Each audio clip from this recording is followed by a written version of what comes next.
Everyone is talking about an approaching snowstorm. We first turn to Future Alert meteorologist Valerie Smock, and we still have a wait before we see the effects, Valerie. Yeah, we're less than 24 hours out from when we're going to start to see our first flakes, but hard to believe, it's still some uncertainty with this storm. What we're seeing now is relatively quiet weather across northeastern and central Pennsylvania, but it's not expected to stay that way. We've got a couple of low pressure systems that will be impacting our area. You see the one right there? That is associated with that inverted trough we've been talking about. That already is just going to be bringing in some snow showers for us on Sunday. But then we have this coastal low that's going to be moving up the eastern seaboard. That will also play a role in our forecast as we wrap up the weekend. Outside right now in downtown Wilkes-Barre, lots of cloud cover. You're not going to see much in the way of sunshine here, at least for the next couple of days. It's 37 Wilkes-Barre, Scranton, 33 now in Montrose, 40 into Williamsport, coming in at 36 in Pottsville. Temperatures tonight will be dropping back below the freezing mark, but I am tracking all of this incoming snow, and I've got your latest updated snow map coming up in just a few. All right, we'll see you in a little bit, Valerie. Many people are already preparing for the approaching snowstorm. They are picking up rock salt, ice melt, and even coal. 2822's Colby Hughes is live at a local hardware store that is seeing the rush this weekend. Colby. Mark, good evening. I'm here at Garrity's Ace Hardware in West Pittston, where lots of people are in and out trying to get ready for the winter weather. Whether they are getting ready to salt their sidewalks or plow their driveways, many people are heading here to prepare. Inside the hardware store, workers tell me today was similar to the days before the last winter storm a few weeks ago. However, they say people started preparing a bit earlier than they did last time. One employee says they've been busy all day because of the impending weather, with the biggest rush coming this afternoon. Oh, it's been crazy. I mean, a lot of people have been prepping with the rock salt and everything. Shovels, we've almost ran out of them. We'll have more on how PennDOT is also preparing coming up tonight at 11. Reporting in West Pittston, Colby Hughes, 2822 News. Mark, back to you. Getting all the things you need, even the coal. All right, Colby, thanks. The looming snowstorm also brings travel restrictions across northeastern Pennsylvania. PennDOT and the Pennsylvania Turnpike Commission are restricting travel on the turnpike and interstates, including I-80, 81, and 84, starting tomorrow afternoon at 3. PennDOT urges drivers to keep up with weather forecasts and avoid any unnecessary travel. And head to 2822news.com for a full list of all roads and interstates impacted. More restrictions for drivers will be taking effect in the Diamond City. Wilkes-Barre Mayor George Brown announced downtown parking restrictions due to tomorrow's predicted winter weather. The restrictions are taking effect across the city, including on South Main Street, Public Square, and South Franklin Street tomorrow. No cars will be ticketed until tomorrow at 9 in the morning. For a list of all parking restrictions, visit 2822news.com. Now check out something that's not happened in months. Cars are once again able to use the access bridge to Fern Knoll Burial Park near Dallas. The bridge collapsed last spring, requiring a new bridge to be built in its place. RBR Earthworks from Luzerne County, which handled the project, announced the reopening on Friday. The company credits multiple private, township, county, and federal agencies with making the new bridge happen. Good news tonight for a long-lasting boil water advisory affecting multiple communities. Aqua Pennsylvania has lifted a boil water advisory for all of its customers in Shenandoah, as well as West Mahanoy and Butler Townships. DEP approved the decision for all customers to use their water normally again. Water trucks that were stationed outside Shenandoah Borough Hall will no longer be available. 2822 News is digging for more information about a death investigation near Wilkes-Barre. The Luzerne County Coroner's Office, State Police, and Plains Township Police all responded Friday. EMS was first called to North Main near Butler Street in Plains Township around 4 in the afternoon. 2822 News reached out today to the Luzerne County District Attorney for any comment. So far, investigators have not released any information. The fallout continues one day after the Supreme Court struck down President Trump's sweeping tariffs. Today, Trump announced plans to raise the global tariffs he imposed on Friday by an additional 5%. Willie James Inman reports from Washington. President Trump announced Saturday he will increase the global tariffs his administration imposed on Friday from 10% to the fully allowed and legally tested 15% level. The president's announcement comes one day after the Supreme Court struck down his sweeping tariffs. In a 6-3 decision, justices ruled the president does not have the authority to impose tariffs under the emergency powers law he used to levy taxes on nearly all U.S. trading partners. The president lashed out at the High Court. I'm ashamed of certain members of the court, absolutely ashamed, for not having the courage to do what's right for our country. They're just being fools and lapdogs for the rhinos and the radical left Democrats. The president also said without evidence that foreign interests could have influenced the court. It's my opinion that the court has been swayed by foreign interests and a political movement that is far smaller than people would ever think. But while the president expressed outrage, Democratic leaders backed the ruling. Trump's tariff tax was illegal, and the courts agreed. And let's call these tariffs for what they are, a tax on the American people. The White House's move to hike global tariffs comes as the president is showing renewed concern for the Iranian people. On Friday, the president said he's disturbed by reports of mass executions in Iran. 32,000 people were killed over a relatively short period of time. But no, I feel very badly for the people of Iran. They've lived in hell. Earlier Friday, President Trump said he was considering a limited military strike on Iran. Elsewhere, British lawmakers are now considering removing former Prince Andrew from the royal line of succession. This comes as police conducted a search of his home Friday after his arrest and release on Thursday. Andrew is suspected of sending convicted sex offender Jeffrey Epstein confidential information. That's not the correct video, by the way.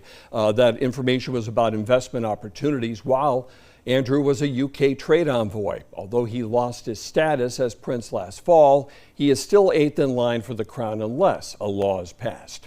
Now on to NASA, which has now delayed a highly anticipated trip to space after previously announcing March 6th as the earliest launch date for Artemis 2. The new earliest launch date for the mission is April. The long-awaited mission is set to send 4 astronauts on a trip around the moon. The mission will be the first time astronauts are sent near the moon in more than a half-century. The 10-day voyage is a giant step toward the Artemis 3 moon landing that is scheduled for 2028. Learning the ropes of what it takes to run for public office, how a local university is helping aspiring candidates learn the ins and outs of running a successful campaign, coming up on 2822 News. Plus, feel the heat. You really need to be a fan of spicy food to compete here. The strategy a non-fan of fiery food used in order to take on the competition.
Before you can run, you need to learn how to walk. That analogy also applies to running for public office.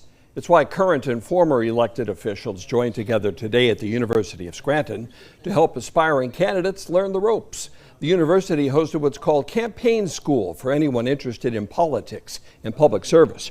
Roughly 4 people showed up to get tips from several panelists, including former U.S. Senator Bob Casey and Lackawanna County's current commissioners. I do think it's interesting. I think especially considering how old our elected officials happen to be, it's exciting for students to have the opportunity to come to something like this and learn how they could potentially get involved. The University of Scranton Center for Ethics and Excellence in Public Service and Condren Sweater Advertising co-sponsored today's campaign workshop. A different kind of campaign took place today in Scranton. Who is the best at handling the heat at a wing eating competition? Bartari in Center City hosted its 4th annual Wing Off Championship. Besides wolfing down hot wings, competitors were tasked with downing shots of hot sauce. One of the competitors says while he's not particularly a fan of fiery food, he did have a strategy to consume all that spice. Just one wing at a time, honestly, just thinking about like just one more. I just got to get through one more, but I'm not trying. I'm lying. I am trying to hurt people when it comes to this because this is what I do used to be like a side career for me. I'm now retired from doing competitive spicy, but this is what the last 5 years this is what I did. So it's like I want to bring it to this area. He's trying to hurt people with the best of intentions. Proceeds from today's Wing Off Championship in Scranton benefit CDE Exotics in Wilkes-Barre. If you had to pick a day this weekend for a nature walk, today was a fine choice. Hikers headed out to Forest Echo Bird Sanctuary in Luzerne County's Back Mountain for what's billed as a family nature Bear Tree ID walk. The guided walk provided participants a chance to observe and take note of the differences among local trees. Hikers walked away with knowledge to help them identify various trees no matter the season. Identifying the trees is just a fun way to engage with nature and understand what's around you and be able to see things that are happening that most people can't actually identify. This marked the second Bear Tree ID walk in as many months at the 17-acre nature preserve in Luzerne County. Get ready to shovel and plow. Future Alert meteorologist Valerie Smock times out the approaching snowstorm next on 2822 News.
News.com.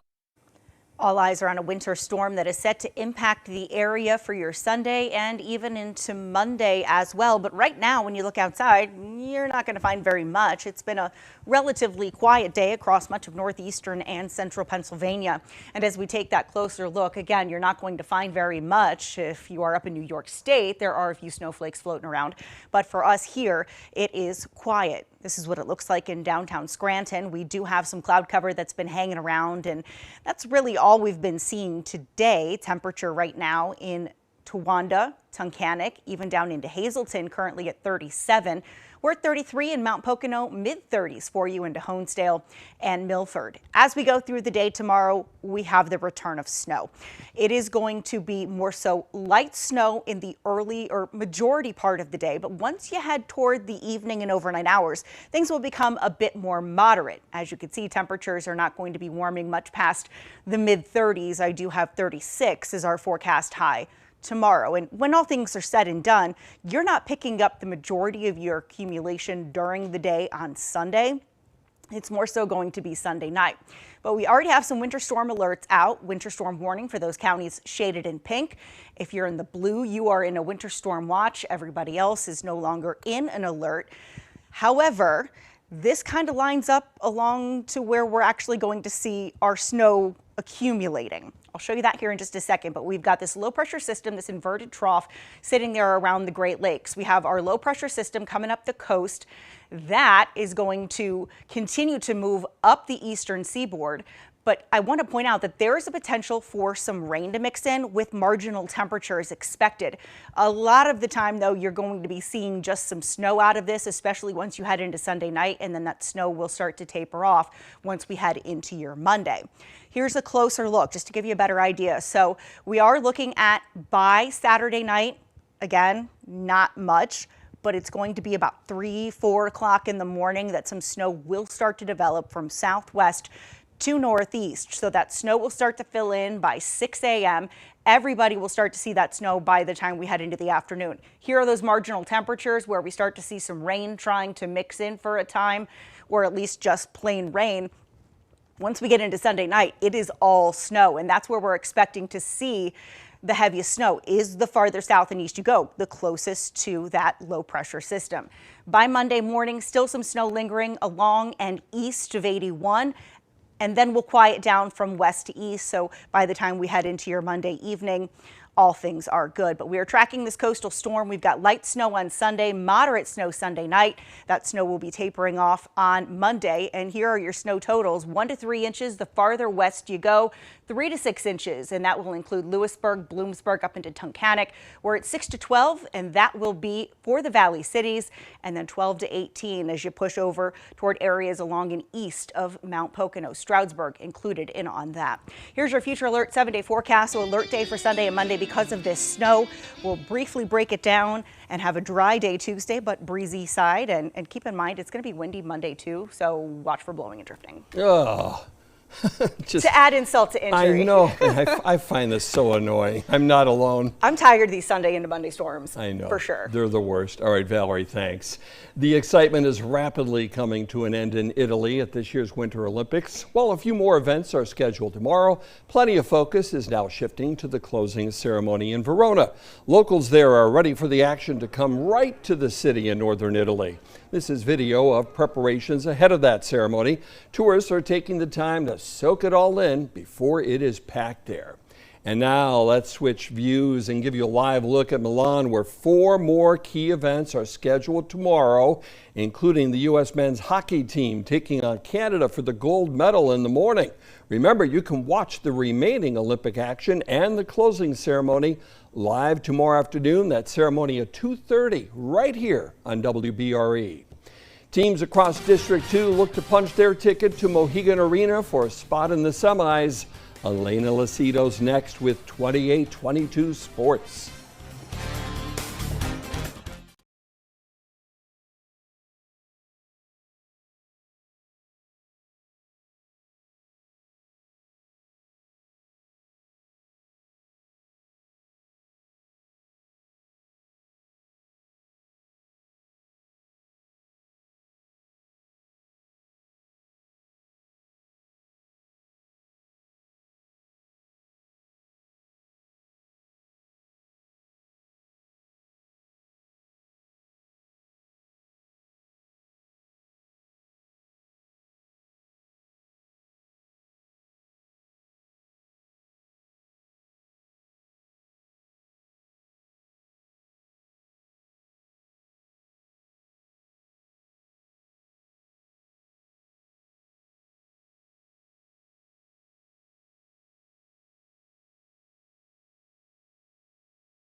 Asbury Motors Ford. Welcome back, everyone. This afternoon on the hardwood, District 2 teams in the area faced off for the quarterfinals for a chance to play at Mohegan Arena and potentially claim the district title. Riverside hosting Holy Cross for the District 2 3A quarterfinals. Riverside leads 30-24 at the half. Third quarter, Riverside's Kyle Connor is good for three beyond the arc. Vikings lead 47-29. Holy Cross CJ Thompson converts and one. Holy Cross still trails 47-35. Still in the third quarter, Braden Rose gets the layup. Riverside leads 53-38 heading into the fourth quarter. In the fourth quarter, Jack Alpert is good from three. Holy Cross trails by 9. And in the fourth quarter, Nico Antonocci, he's searching, and finally finds the perfect spot for the long jumper. It's good. He has 29 points today. Riverside pulls away to beat Holy Cross 78-67 and will face Dunmore in the district championship. Heading on over to Old Forge as the boys host Blue Ridge for the District 2 3A quarterfinals. In the third quarter, Old Forge works the ball to Cam Krasnowski, who crushes a three. He had a career high 22 points today. Old Forge leads 47-19. Third quarter, Blue Ridge, Paxton Pingaleri, jumper, team high 12 points for him. In the third quarter, Cameron Parker is good for three. He had 14 points on the afternoon. Old Forge leads 50-21. Logan Fanning with a putback and one. Fanning with 12 points, 14 rebounds on the day. Still in the third, Arthur Askew with the corner three, and he's good from beyond the arc. Old Forge leads 61-24 and would go on to the 61-24 win. It's always a great time playing at the arena, and to go out there, play with these guys. We've been playing together our whole lives. It's been a great time, and I'm sure we're going to enjoy that one, and it's a good ride. There's no room for mistake out there. Any night you have a bad night, things are over, that's it, so you really got to give your best every single night. At the start of the season, it was one of our goals. We want to defend our title, and we know we're going to defend our title down at the arena. I know we're all grateful to be able to go down there, play another game for our senior year, and we plan on winning. Wins and advances to face Susquehanna in the district championship. To the girls' District 2 Class 4A quarterfinals, Dallas hosting North Pocono. First quarter, Mia Delgado steals and gets the layup. Dallas up early on. Still in the first quarter, North Pocono's Julia Bico, she gets the layup, and she had 12 points on the afternoon. North Pocono in the lead here. North Pocono's Ella Clementoni hits the three-pointer, game high of 23 points for her. North Pocono leads 5-4. So in the first quarter, Delgado again from the corner hits the three. Dallas takes the 9-7 lead. And Anna Clementoni gets the putback layup. North Pocono and Dallas tied at 12 after the first quarter. North Pocono wins it 44-41. They will play Crestwood in the district championship. That's a wrap on sports. We'll be right back.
Hazleton. All right, here's your share of cuteness for the day. A zoo in Ohio shared video of an adorable baby giraffe born recently. His name is Eugene, and though he is just a calf, he's not small at all. He already tips the scales at 130 pounds. He was welcomed into the world last month by his parents Lily and Rocket at the Toledo Zoo. So the question is, how many giraffe sizes will we be deep in snow by this time, maybe tomorrow or Monday morning? Well, that's like I did that with one of the other storms, my dog. Like, how tall? I'm like, oh, it's Layla high, you know. But we are going to be looking at some snow coming in. The lesser amounts will be more so towards central Pennsylvania. The higher amounts over toward Mount Pocono and Stroudsburg, where you could be picking up at least a foot of snow, if not more. All right, but a fraction of a giraffe. So if there's anything to take away from this newscast, that's it. A fraction of giraffe is snow. And that'll do it for 2822 News. We're back at 11. Have a great night.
Today, we're talking about one of the most iconic survival stories in aviation history, the miracle on the Hudson. Welcome, everyone, to this edition of Inside the Cockpit. Here on Queen City News Plus, I'm your host, May K. Beeler, Chief Transportation Correspondent here at Queen City News, and a pilot of over 40 years and counting.